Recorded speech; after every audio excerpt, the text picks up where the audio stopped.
Welcome everyone to How to Have a Global Hit. If this is a subject that's of no interest to you, then I think you're in the wrong room and you're almost certainly in the wrong business. A global hit is a truly precious thing with the potential to transform the fortunes of producers, broadcasters, presenters and businesses. We talk about holy grails, but that doesn't really capture the true complexity of this particular quest.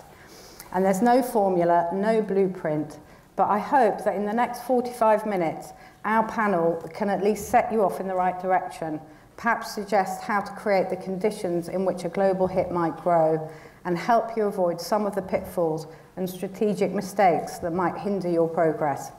It's a pleasure for me to welcome 4 superstars of the entertainment industry who are perfectly positioned to provide real insight into this fascinating subject. As CEO of Keshet Media, Avi Nir has not only secured his company's position as the leading broadcaster in Israel, but he's also been instrumental in putting Keshet on the global map as a go-to supplier for hit shows in both scripted and non-scripted. With a total of 8 new Keshet shows launching in the USA this year alone, it's a perfect time to welcome Avi to Edinburgh. Thank you. And of course, no welcome would be complete without mentioning his role as exec producer on Emmy and Golden Globe winning series Homeland, which began life as Keshet drama Prisoner of War. So please welcome Avi. Thank you very much. Eileen Orton is Managing Director of Google's UK and Ireland operations, and that's Google's second largest market globally. She's held leadership roles with Google for almost a decade, and prior to that enjoyed a distinguished career at Time Warner. Eileen will be sharing invaluable insights into the role of YouTube in the international ecosystem going forward. George Levendis is head of international at Psycho TV, the hugely successful JV between Simon Cowell and Sony Music Entertainment. Psycho has created some of the entertainment industry's most successful global television franchises, and George has the enviable, or perhaps not so enviable, job of protecting and propagating some of TV's best-loved brands all around the world. But it's his role in 2011 as the winning judge on Greek X Factor that makes him the coolest member of this panel. Unless any of you guys can beat that. Yeah? Now, both President of Endemol and Chairman of Endemol UK, Tim Hinks, has been involved in the creation, strategic management... It's really pathetic after the Greek... Yeah. It's fine, let's move on. Yeah, OK. Anyway, here's Tim, and he's made more international successes than I think I've had hot dinners. He's been chief of just about everything at Endemol, but it's the fact that he was executive chair of this festival for 3 years that I'm hoping and clinging on to today, so that he's going to go easy on me in my first outing as a festival chair. So please join me in welcoming our panel. And before our discussion gets underway, let's have a brief look at what a global hit can look like.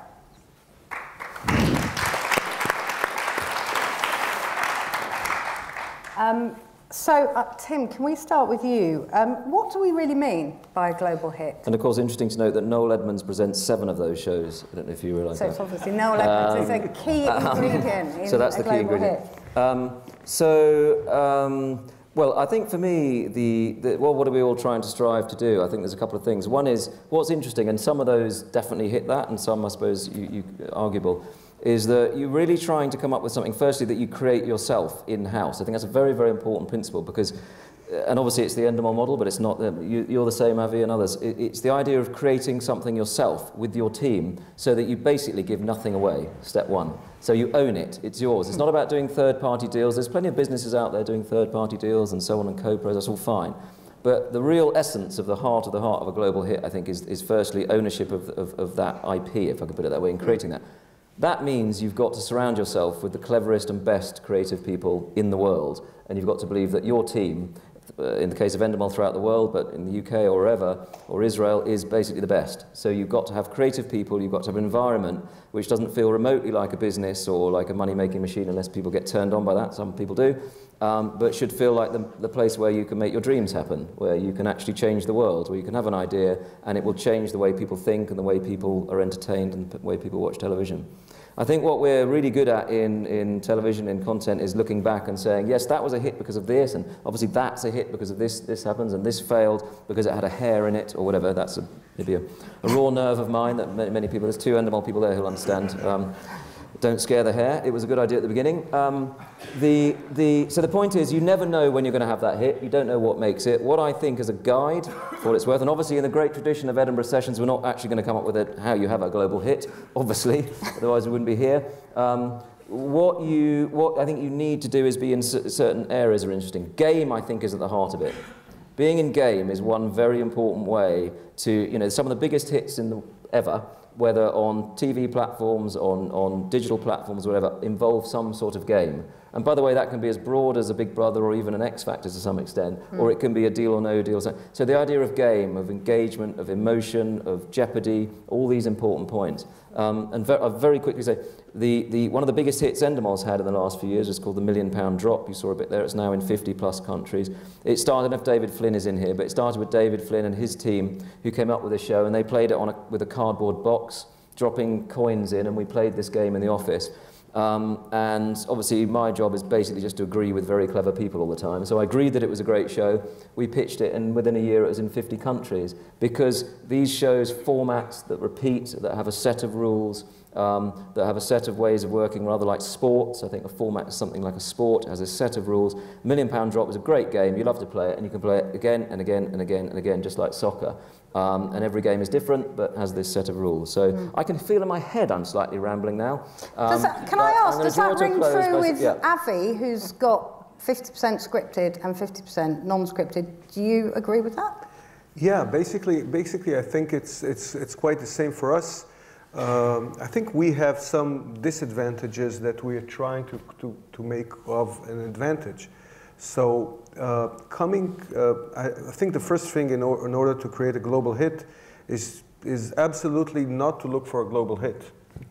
This could be devastating because our job, I think all of us, we're not gold diggers. If you are really interested in, I think even the word hit, excuse me for saying this, is a bad word. I don't like the word hit. How to have a global. A global. No, I hate global as well. How to have. Maybe how to have. How to have and to have not. And to have means, this is Ernst Lubitsch, I think, said, I think to have and to have not is something which to have is to possess, or to have, or to come up with something which if I would have to pick one word, I would say resonate. Where you will sit in the room, you will hear whether it's a script, story, a pitch for a game show or a reality show, and you say, damn, this is good. I get the rush from thinking about the show. I think there's something in there, and you start and you just make the show. And we are both a producer and a broadcaster. So for us, it's not only in trying to come up with the idea, it's taking full responsibility, understanding that once we take the idea, we will have to produce it. We will have to put, our most valued real estate. We'll have to put it in prime time, mostly. And this is who we are.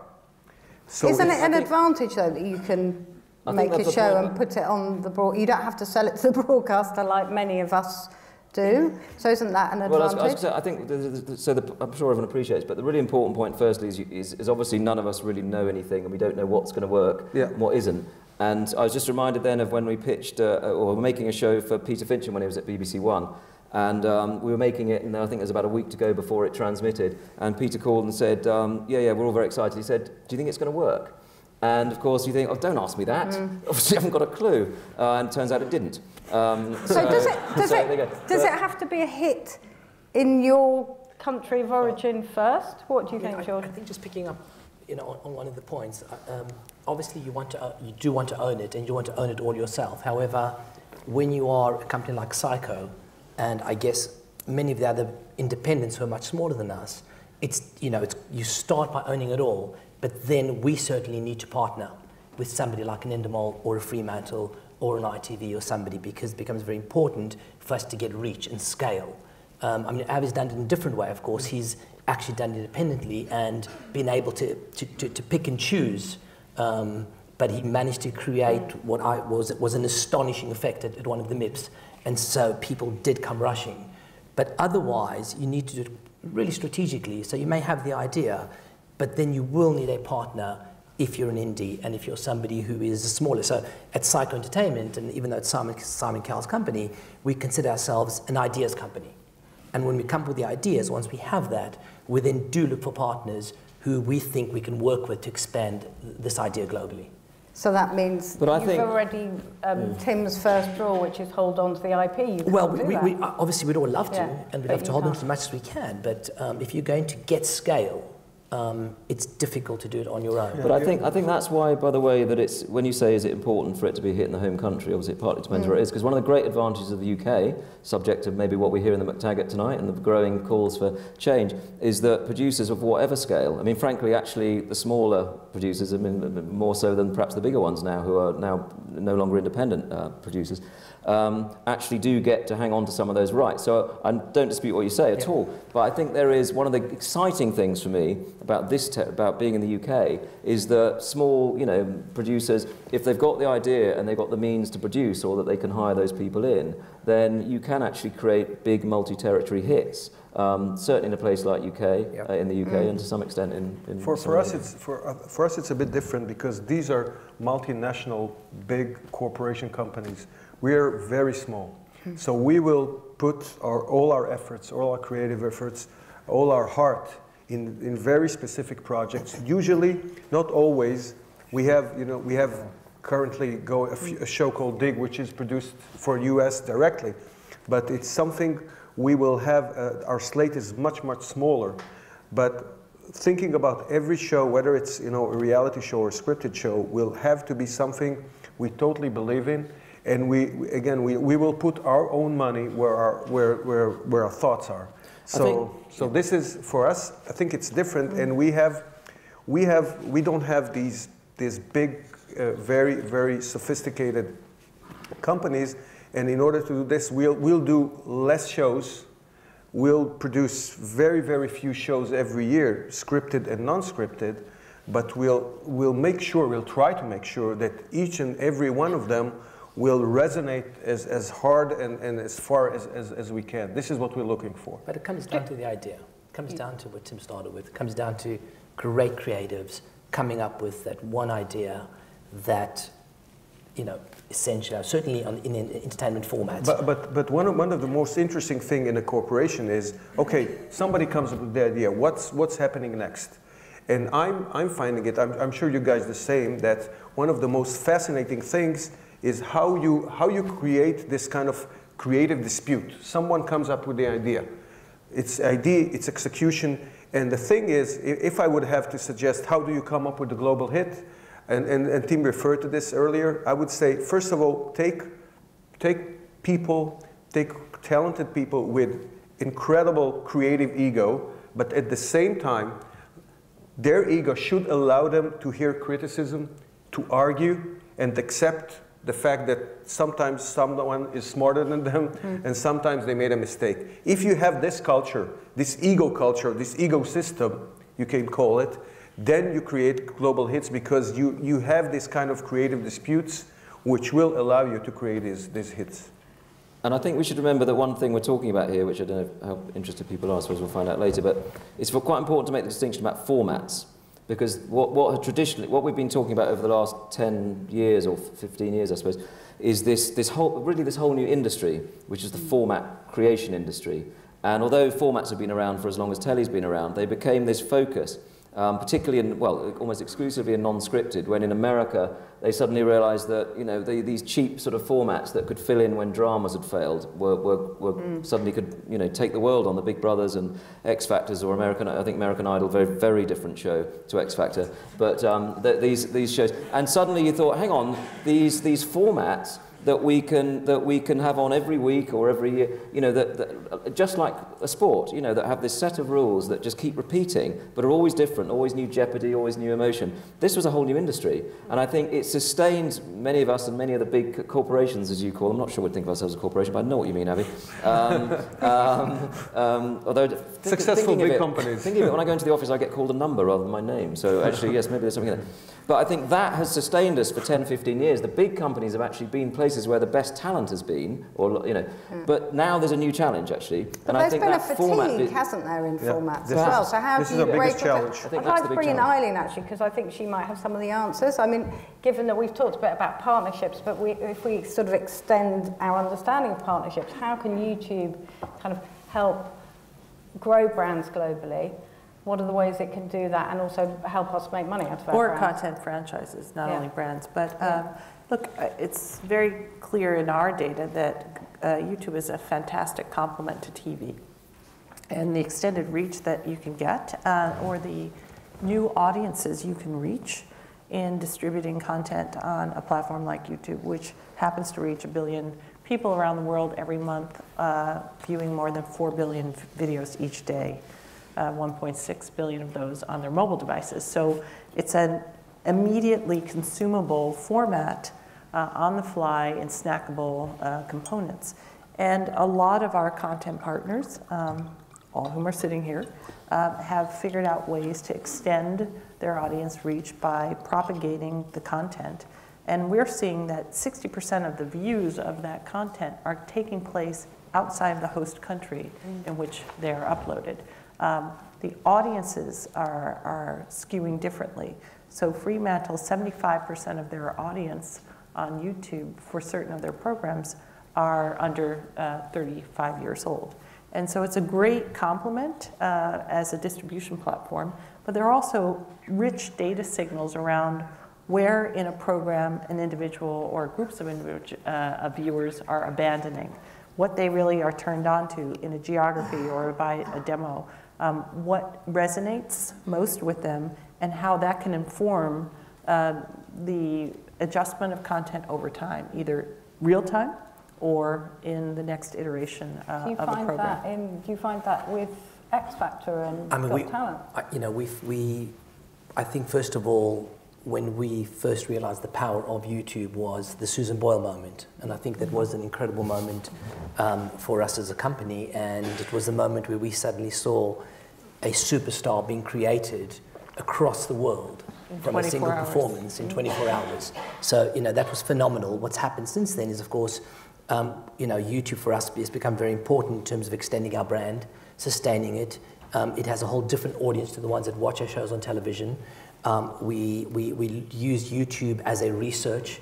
We look at YouTube in terms of repertoire. We look for different types of repertoire that comes out of YouTube. So if we're looking for a track, you know, now and again, an example would be, you know, look at David Guetta's Titanium, and suddenly we're across YouTube and we find a version of it that's a ballad. And the following week, one of our acts are performing on the X Factor doing that version. So we use it as a research tool. We use YouTube as a casting tool. We use it, again, to extend our brand. It's very important to us. We've noticed markets whereby we have great following on YouTube, and then we'll sell the tape into those markets. So the UK version or the US version would be sold into a market many times based on some research we've done and looking at the way YouTube is connecting. And of course, it's also been a very strong income generator for both the X Factor and Got Talent because it's been so powerful for us. Tim, have you got experience of... Yeah, no, I mean, and I think maybe there's two ways maybe to think about it in the context of this session. One is indeed, in a sense, how you use your existing franchise or content, and how you make sure, not just in the old days of just, we'll let it sort of proliferate. So I remember sort of 5 years ago, or maybe more than that, someone came into the office and said, we've got this incredible Facebook page devoted to Wipeout, or actually Total Wipeout, the UK version. And it had, you know, sort of hundreds of thousands of views and fan pages, and people were mashing up bits of Wipeout. So we all felt very good about that. Look at us, you know, we're using this on different platforms. And then we realised it was nothing to do with us whatsoever. It was someone in their bedroom who we took to court and had flogged, obviously, who was doing it. And we thought, let's embrace this. This is fantastic. Well, not that we could do anything about it. Even if we hadn't embraced it, it was happening. But I think so there's that understanding of how you use these platforms, and indeed, you know, whether it's casting, helping with casting of shows, whether it's allowing fans to just have fun with the stuff. There's that. I think the other area for me, though, that's really interesting, and we're increasingly looking at, is this big question, which is, okay, so maybe we've all had fun for the last 10 or 15 years creating good old-school television formats. I feel that's here to stay, right, certainly for the next few years, so let's not give up on that. But that's been the way we've done it. Now there's a sort of, is there a new model? Which is there a new way of defining what a global hit is? Is it not just how many eyeballs come to it at any one time on a live broadcast or even a +1 broadcast? Is it how you can get loyalty and how you can talk to the audience directly and how you talk to that audience in a very different way? Is that the new form of global hit, whether it's number of hits on a Facebook page or on YouTube, whatever? So I think in order to get there, you have to do something very big. For me, anyway, and this is what we're trying to do and are doing, is that I think you have to think about the way you look at risk. Because I think it's still a creative world and you've still got to take creative risks. But what we've been very used to is we come up with our ideas, we take them to Channel 4 or ITV or ABC, and they basically pay for them, whether they survive or don't survive. And it's not easy to have a hit, but even if it fails, you at least cover your costs, kind of thing. In the new digital world, nobody basically wants to do that. You have to start investing yourself. I mean, you can have partnerships and so on, but we are now investing our own money in online digital video. And the way we're doing that is to go back to traditional ideas, which is to work with the best talent. So we've done deals with Michelle Phan, for example, in the US, who's a sort of young, calling her a young Oprah is a bit of a sort of, but anyway, she, or Matty B, or artists in the States, and people with very big YouTube presence, and working with them, doing deals with them. When we started doing it, we were absolutely astounded, as many of you, some of you may know, just literally how much money you might have to spend on these 15-year-old geniuses. So we had to slightly rethink the way we worked with them. But whether it's with Pitbull's another person, we've basically done deals with these people to look at their content 360, to help them with their YouTube presence, but maybe make TV shows with them and so on. So I think there might be a new way of thinking about global hits, which is about, as I say, more about the loyalty of your audience, a bit less about its size, if you like, and a bit less about whether they watch you tonight or the next night, but more about their loyalty and their engagement. Yes, because we had a music show called Star is Born for 10 years. Now, we found out that the ratings were good, were consistent and good, but we found out that the demos got older and older, and the engagement in all criteria in social media was very, very low. So then we had a very difficult decision to make, whether we keep on with a big hit, and our biggest fear is doing something which we hate doing to our viewers, is taking them for granted, taking them as couch potatoes and not surprising them.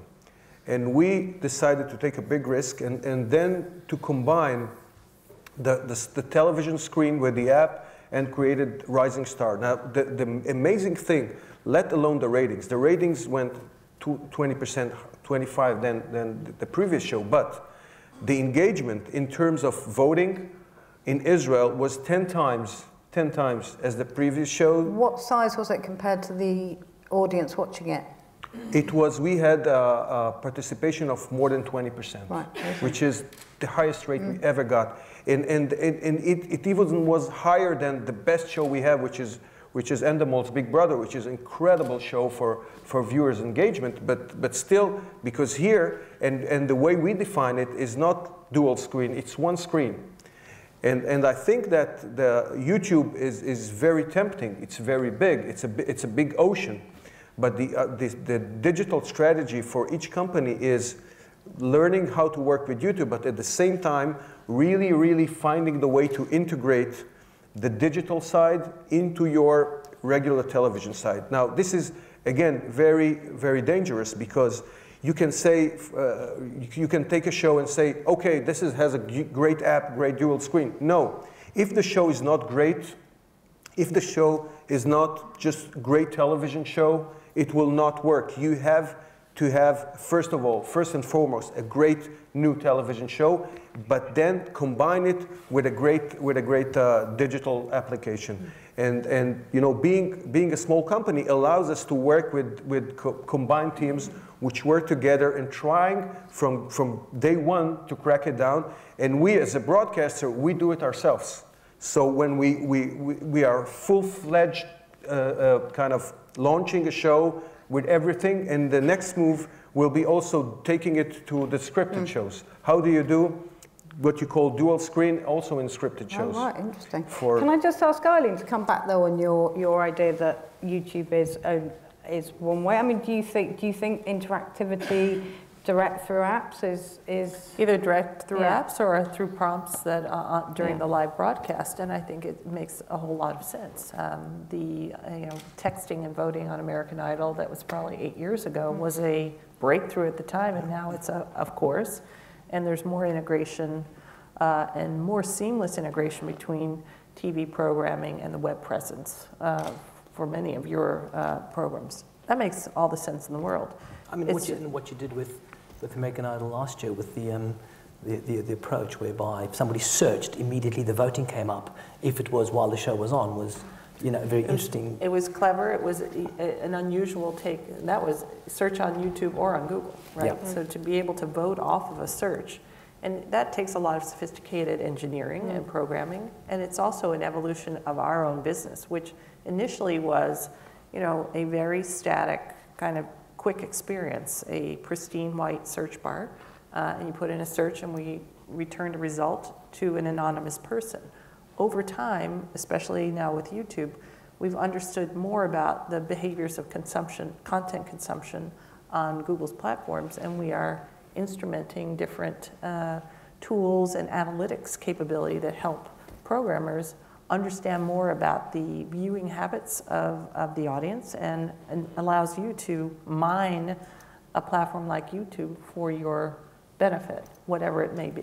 The other aspect we've been finding is synchronizing advertising, which is different. It's more for broadcasters, and we have a system. No, it's not Psycho. It's Synco. We call it Synco, and this synchronizes the ads in what we broadcast in the ads in the app. So when you have a viewer engaged in the show with his app, he will have kind of relationship not only with the show, also with the commercials, and that creates more value. And as a broadcaster, and we haven't discussed this, but we are all fighting the time shifting. We're all fighting VOD. We're all fighting, in a sense, YouTube.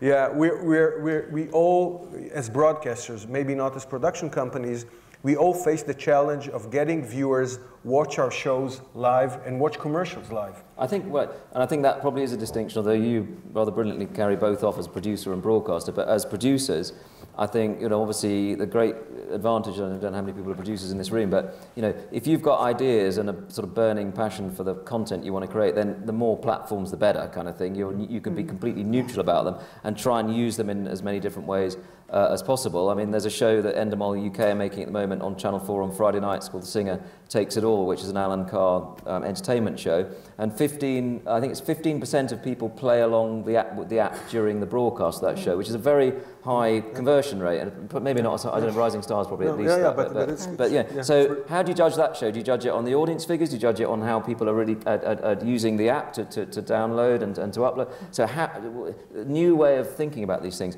But as we were speaking, I was just thinking, and I hope you don't mind me sharing with you a story about a toilet somewhere in London. I feel I know you well enough now to be able to share this. On the 4th floor of a building in Bedford Square, trust me, bear with me on this. On the 4th floor of a building in Bedford Square, which is where Endemol's offices used to be. And this is about 2002, and I'd created a show with my team called Flatmates, which was a Channel 4 kind of format show. It was the first show I'd ever really come up with and did. And it went out on Channel 4 at 9 o'clock, and I can see the figures in my head. It started at 2.1 million viewers, and this was really quite something. We were very, very excited about that. The following week, it went to 1.8. And then the third week, which is where the toilet comes in, it went down to 1.4, and it was basically a write-off. And I went to this toilet on the 4th floor of Bedford Square and just sat in there for about 2 hours. I don't think anyone at Endemol knows I did this. For about 2 hours, and just thought, I think it's over. I think the whole TV thing is over. What's the point in trying to come up with stuff? And you kind of feel it, you just feel it in your gut, how absolutely you feel destroyed by your ideas not working. Yeah. And I think... So what made you get up and start again the next Monday morning? Unfortunately the lock was quite difficult on the glue, so it took a while. But I think it's important, whatever platforms are using, wherever these ideas are heading, that you or the people around you are kind of obsessive, about the ideas and really want to fight for them and really kind of feel it and feel that there's nothing more important than this idea. Because I think if you do it in a, if it's vaguely cynical, or indeed if you're thinking, I remember there's an interview in broadcast with someone, it doesn't matter who it was, who'd got a new indie a few years back, and the interview said, I've now got the offices, I've got the people, we are now ready to have a hit. And you're like, good, well, I'll be sure to let the audience know. And you think, no, it comes from a different place, and nearly always the ones that work are the ones that surprise you. And I think wherever you begin, you need to make sure you look around you a bit like the trenches and think, I could basically go to war with these people around me and fight for these shows, however negative people are. And fail with these people. And fail, yeah. This is a story of failure. Nearly all the time. I don't have the same story. We're lucky I was enough. on my own. I'm sure you weren't there. No, I'm pretty sure I was on my own. But I was one of the guys responsible for bringing a show like The Mole to Israel 11 years ago. I thought I had two big mistakes. One eventually, I thought this idea of reality shows was good. Right. Okay. So 11 years ago, and the second that the Mole format, and I had the same experience. Again, not in the toilet, but somewhere. Yeah. I'm not saying I recommend it. When you've got a hit, what I want to know from George, how do you keep it going, and how do you spread it around? What's the best way to do that? That's what it's all about, right? I mean, I think first of all, we've spoken about culture. So you need the right creative culture in a company. And I think what we have with Simon and with Nigel and the team that's created around Psycho is an extremely creative team. They don't rest on their laurels. It's never expected that the show won't evolve. The shows evolve all the time. And I think if you watch The X Factor and you watch Got Talent, sometimes it may not seem as obvious, but there's enormous analysis after every single season. We look at things very, very carefully. We work very closely with our partners, so we work very closely with Fremantle on those two shows, and we evolve them continuously. We look very carefully in terms of the quality of our shows. We look at the best producers in each market, who we can work with, who are the right producers. There's nothing worse than going into a market with a killer format, and surprisingly, your broadcaster can choose completely the wrong judges, and you could have a disaster on your hands. And on the one hand, you want to trust local, as they did in Greece. On the one hand, you want to trust local, and on the other hand, you need to manage. You do need to manage globally. Right. So, what we do is try to strike that fine line between managing our formats globally, overseeing them. We're quite hard in terms of the way the formats are structured and how they're made. But we do look at individual cultures. We are culturally flexible. We do look at each marketplace differently. We try new things all the time. In fact, we sometimes import ideas from around the world back into the UK or the US shows. I think this year's Golden Buzzer that the UK saw on Got Talent actually came from a version in Holland, which then was made in a much bigger way in Germany, and we then put that into the UK show. And there's lots of ideas like that. The 6-Chair Challenge is another one come out of Holland. So we look at our shows, we manage them very carefully, and we're also very, very aggressive.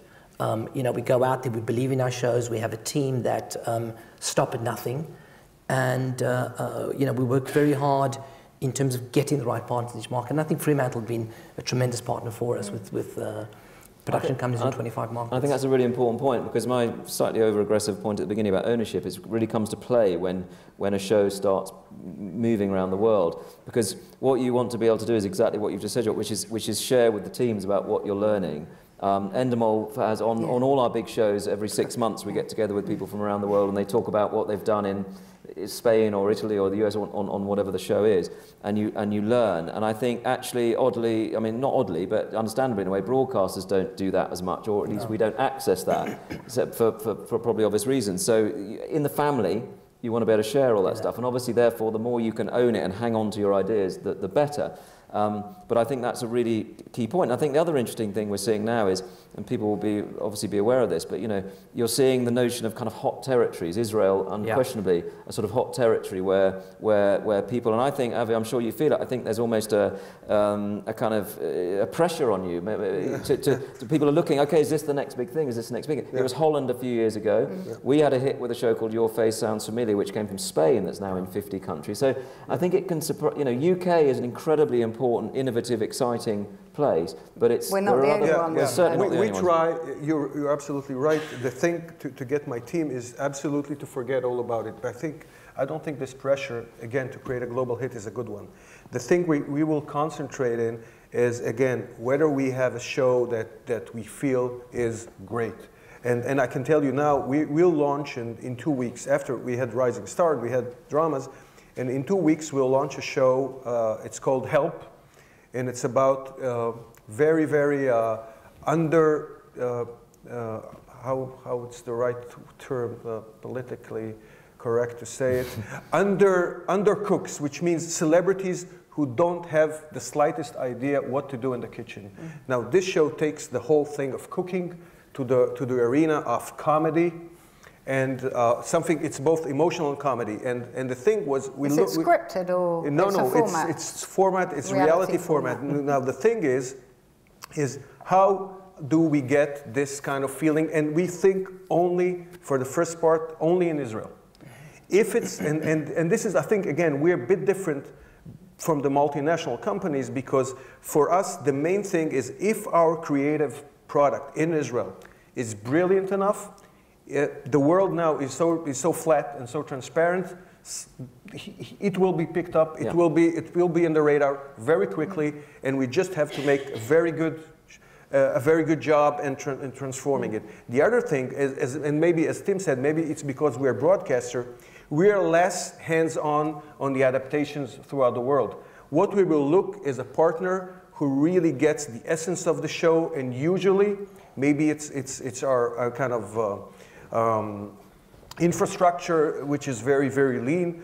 Say, if you got the show, go out and do this your way. And this was, fortunately, a show like Homeland, which was quite different from the Israeli original, but brilliantly done and not the same. Well, you cannot say this regarding reality shows, but still, working with various broadcasters from throughout the world, we understand a bit differently that if you get the DNA of the show, then you can take it wherever you want. Right. Can we talk a bit about scripted? Oh, I think you do, but I think what you do need is also the right culture in your company. I think the one thing that Psycho has, and I don't think we're unique to it, but I think it is quite special about the company, is that the entire team works together. So when shows are being created, the international team, the commercial team, I mean, there's a lot of us. The music team are across what's happening in the development team. So, when Michael and the guys are putting them together, they're always calling us in, they're always showing us things, and we slowly develop things outwards. And so what happens is you have a creative hub that evolves, and it somehow has an international perspective, even though the focus, as Avi says, is very much local first. You have to have your hit in one market. Yeah. Otherwise it's very difficult to create. But I think having a team that is across it is also important. But because sorry. Yeah. Yep. No, I was going to say, but let's be clear. I don't think there's an example, unless I'm going mad. I'm sure there isn't an example of a show where people have said, let's sort of launch this in a number of territories. Yep. It just doesn't work like that. You have to. There is no option other than to think about the territory you're in. Yep. So you can't pitch a show to the BBC and say it's a great quiz show. Look, it's got a bit of a weird ending because we think that will work for TF1 in France. But please, but we're not in. You just don't do that. So, and actually, I can see James, the producer of Pointless, in here today, an Endemol show. Pointless is a huge hit for us in the UK. Actually, it hasn't travelled to that many. It's beginning to travel now, but it's got certain things about it which mean that it's sort of particularly. It's got Richard Osman, who doesn't travel at all well. I love that. And that's one of the shows I love most that we do. I mean, it will travel in the end, but it's not what it's about. It's about let's make a great show for wherever we are. Absolutely. We're quite tight on time, and I'd really like to talk about scripted, because I do think that there must be commonalities, but they're harder to see. And I also know that, all of us panelists and production companies are looking at scripted and moving into scripted. First of all, why is it important to be pushing scripted in the global context, and what are the differences, and are there any commonalities at all? Do you want to start, Avi? Yeah, I think we referred to the commonalities earlier. I think the commonalities for us are we keep the same kind of spirit looking at scripted shows and non-scripted. I think we're quite unique in the fact that many of the people who are like myself who are doing scripted are doing non-scripted. And for me, it's the same. It's whether I see that whether it's a reality pilot or a script for a scripted show, and do I see, or do I think, what the fuck? I didn't see it coming. That this stuff is great. I have to read the next chapter. I refer to these kind of scripted shows as TV novels. I think again, this is like. It's like Andy Warhol would say. It's like we're kind of we're not manufacturers. We are, but we're not. We're still trying to create these shows which has a very, very specific voice. So I would read it. I would read a script like I read a book. I wouldn't think of casting, etc. I just say, do I enjoy it, and is it something quite unique? Now, the world as we know it now, the YouTube and Netflix world, has two parts. On one hand, we will use our reality shows in order to control the schedule of the viewer. We want the viewer to watch these shows in real time, interact with the app, etc.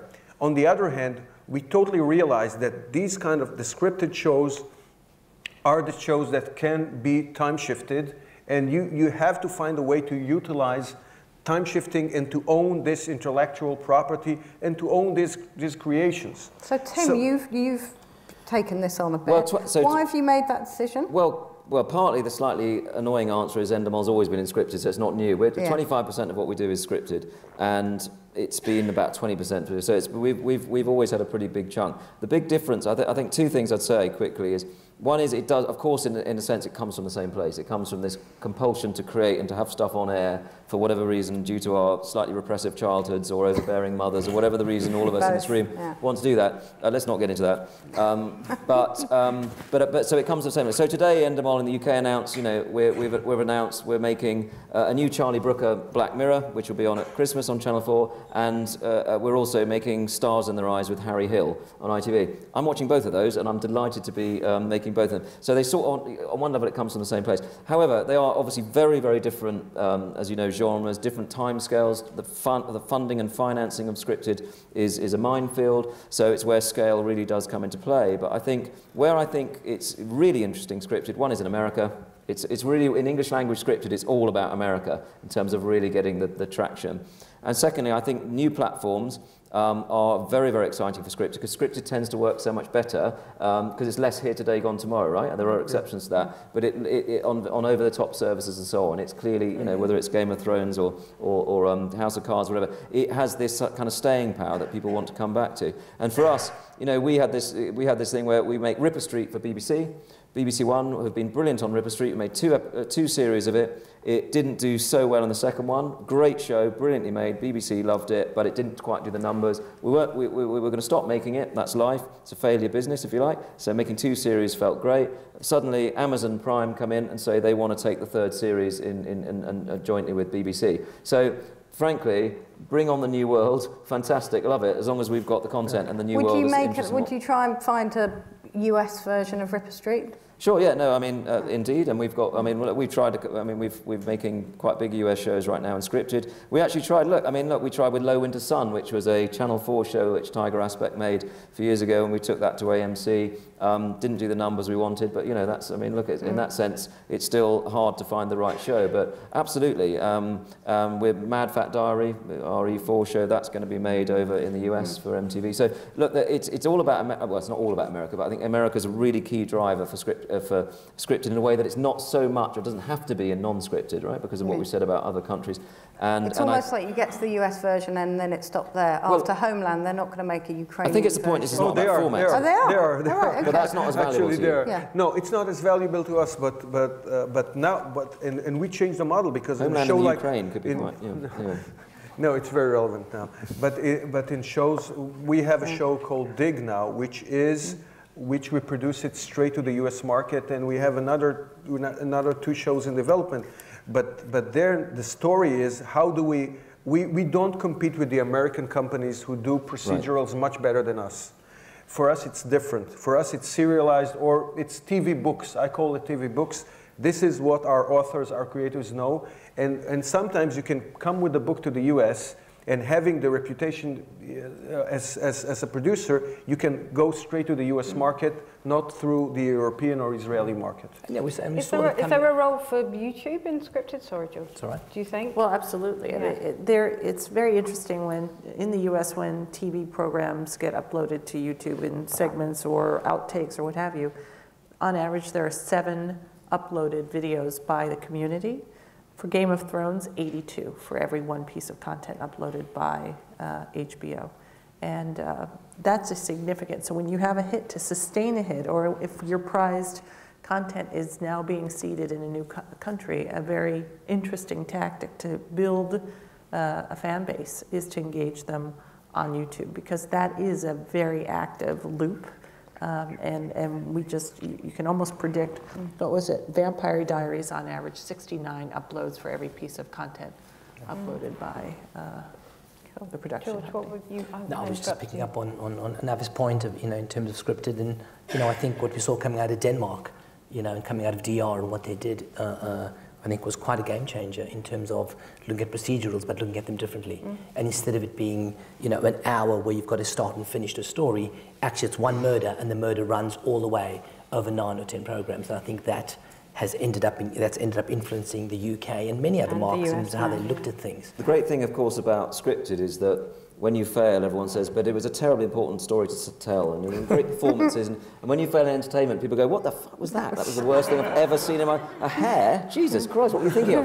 And of course, I'm not, by the way, looking for any sympathy, because it's fun to be in, but it's very interesting from that point of view. You have to do something about the hair thing. Yeah, no, I can't think what that could be. You have a razor or something. Yeah, it's weird. So look, we want to take some questions, so let's try and wind this up. I've got one question to ask you all before then, which is, truthfully, how many global hits are you going to develop in the next 12 months?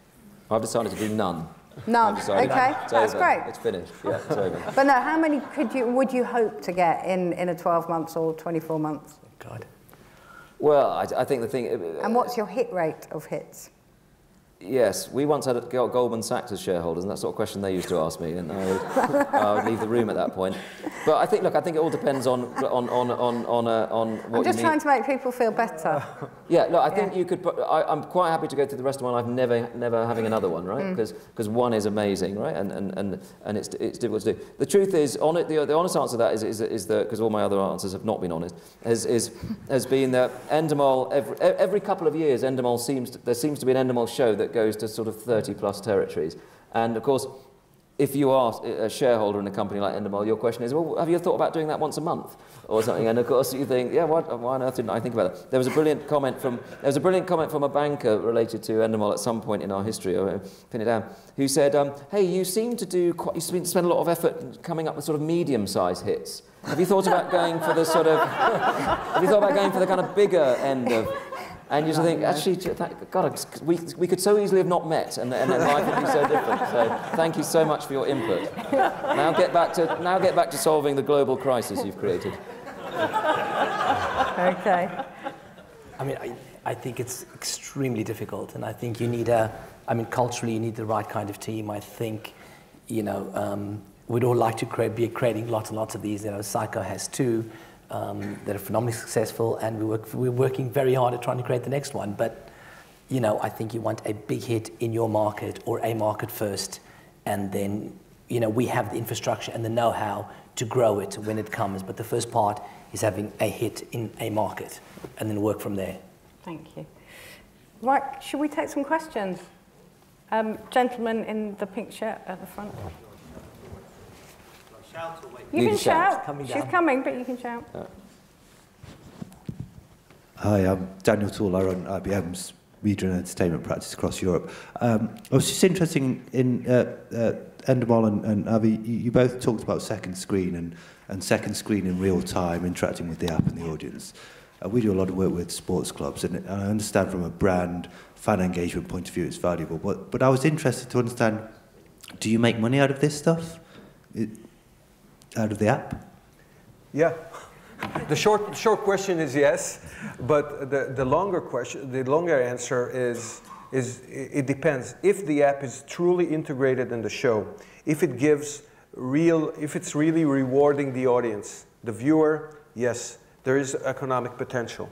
But you have to make sure it does work and it does integrate, because in that case, the viewers really get a benefit out of it, and also the advertisers and ourselves. Even though, you know, one of our first decisions taking the app of Rising Star was that it's a free app. And we don't charge for voting. That is ended. That's not the way we think of it. We think that engagement shouldn't be tagged, shouldn't come with a price tag. So it's a great creative challenge, because it's very tempting just to say, okay, we'll have this kind of digital solution, second screen, but it has to be really creative and really great, and we put lots of effort into this. That's part of the show. And I think you get better at it, you know. I think over time, you know, we've got much better at using the second screen. And so we have real time, and we also have, you know, elements that will release during the week. So real time, you know, Avi made the point earlier about those real time ads that are synced completely in line with the television ads, and those are very powerful, especially if you're giving tickets away to people. It's just not a flat ad, but it's a call out. It's win 3 tickets to the X Factor final, and at that point, but it's brought to you by Strepsils. So at that moment, you know, Strepsils come back to us and said they've never had such a phenomenal response to an ad real time. Right, phenomenal. On the other hand, we'll do things with Tresemme where we'll do something on YouTube, on our YouTube channel, whereby they will be giving you hair tips on how to get your look and this and that. So it's about using your second screen and also the digital mediums in other ways that can generate, you know, healthy income, because that's where you're getting sponsorship, and that's where you're allowing them to be able to, instead of just doing straight flat advertising, but to actually do, you know, other forms of endorsement. It helps to know what's happening. Like, there's 7 billion queries for hair care on YouTube every year. 7 billion queries for hair care. There's a market around 7 billion.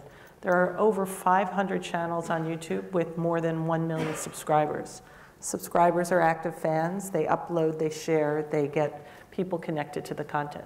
So being able to read the data and make informed decisions about where to play is important. It's just one indicator.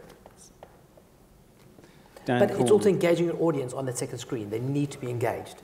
They need to be able to express themselves. You know, Rising Star does it one particular way, and we do it in other ways. But, you know, our Apple, you know, last year was 1.5 million in the UK. This year we believe we'll do over 2.5. So, but, you know, there's a lot of work done in that area.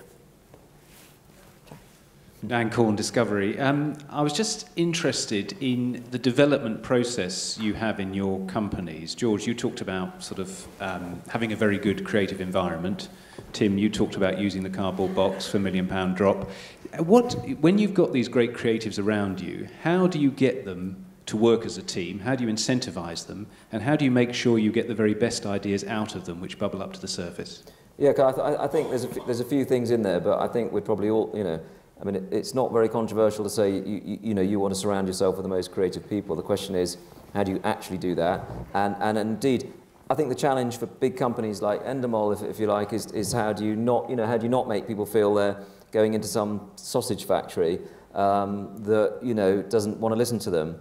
And so I think there's all sorts of ways you can do that. But I genuinely think the most important, and a lot of companies, I think, don't appear to embrace this, none of whom are represented here today, by the way, which is let creative people run the company. You know, I think that is the most important thing. Obviously, that suits my self-interest rather brilliantly. It occurs to me. But, you know, don't just think creatives want to be left alone and they're in their little factory, you know, magic, creating this incredible sort of magic behind smoke screens.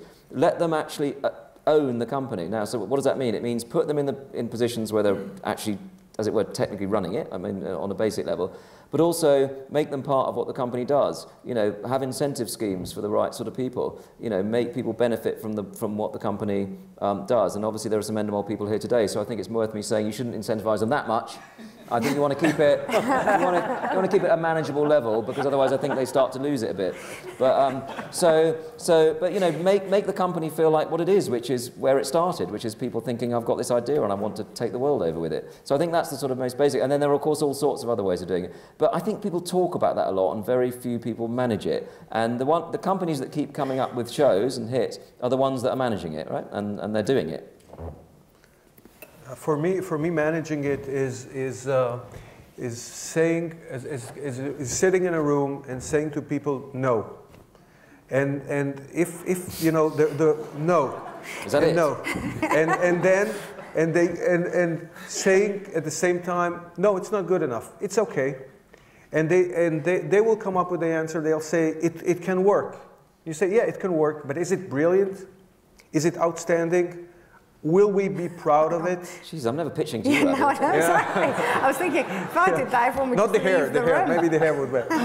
Yeah, and again, Tim is right in the sense that you can get very frustrated people, but if you really encourage them and you recognize a brilliancy when it steps and knocks on your door, whether it's, you know, sometimes ludicrous, sometimes it's kind of preposterous, whatever it is, but if you recognize it and you're ready to go the whole way with it, then it works. So that's the way to be. Frustrated and keep moving forward. Frustration. I just don't think that answer was good enough, Avi. I really think it's just not. I'll come up with a brilliant. There's something in there, but it really just disappointed. You're right.